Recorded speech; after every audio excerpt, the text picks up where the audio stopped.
சூரியன் எனக்கு முன்னாடி தமிழ்நாட்டில் ஆட்சிய நாற்கால் சேர்ல உட்கார்ந்து ஆட்டானாப்பா. கருப்பு சிவப்பு திமுக கட்சி, உதய சூரியன் சின்ன கட்சி. இன்று நாள் சுடுகாட்டு வேணும் எரிக்கணும், சரியா? எரிச்சி கணக்கை போட்டுப்பா. அடுத்ததாப்புல கணக்கு வெளியே போகணும், ரிலீஸ் ஆகணும். எரிச்சாச்சுன்னா அவ்வளோதான், செத்த கூடு மாதிரி போவான், எல்லா சிக்கலையும் உள்ள மாட்டிடுவான். முதல் இவனை எரிச்சிடணும். அடுத்தாப்புல ஒவ்வொரு கட்சிக்காரனையும் எரிச்சாச்சுன்னா சோழி முடிஞ்சு. முக்கால் சத்தியம் வெறும் பொம்மை ஆட்டமா கழுத்தில் துண்டை போட்டு அப்படி போர்விலாம் ஆடிக்கிட்டே இருக்கட்டும். நான் தட்டி விட்டுதானப்பா, போர்விலாம் தட்டி விட்டு, சரியா?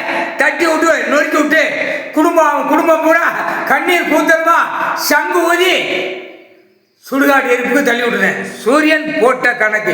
முதல் நாள் எரிப்பு, சூரியனுக்கு முன்னாடி கொடியை தூக்கி ஒரு துணியை கட்டி கொடியை தூக்கி சென்னை மெட்ராஸ் டு கன்னியாகுமரி வரைக்கும் இடம் இங்கே இவ்வளோ இருக்கு, இடம் இவ்வளோ இருக்குன்னு எழுதி நாசம் பண்ணி கையெழுத்து போட்டு நச்சு வச்சிருக்கான்.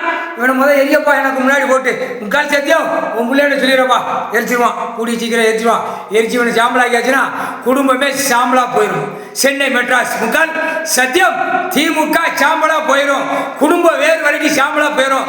அவனோட சொக்காரங்கள் கிடக்கிற சென்னை மெட்ராஸ் கன்னியாகுமரி வரைக்கும் எம்எல்ஏ, எம்பி, மந்திரி, முதலமைச்சர், அடுத்தாப்புல வார்டில் இருக்கிறவன், பஞ்சாயத்து போர்டு மந்திரி, அவனையும் சேர்த்து எரிச்சிடணும். ஏன்னா இவனோட சேர்த்து எரிச்சாச்சுன்னா விருதுநகர் மாவட்டத்தில் 2 பேர் கிடக்கானா மந்திரி, கைலாசத்துக்கு முன்னாடி எம்எல்ஏ இருக்கானா அவனையும் சேர்த்து எனக்கு முன்னாடி எரிச்சிடணும்பா.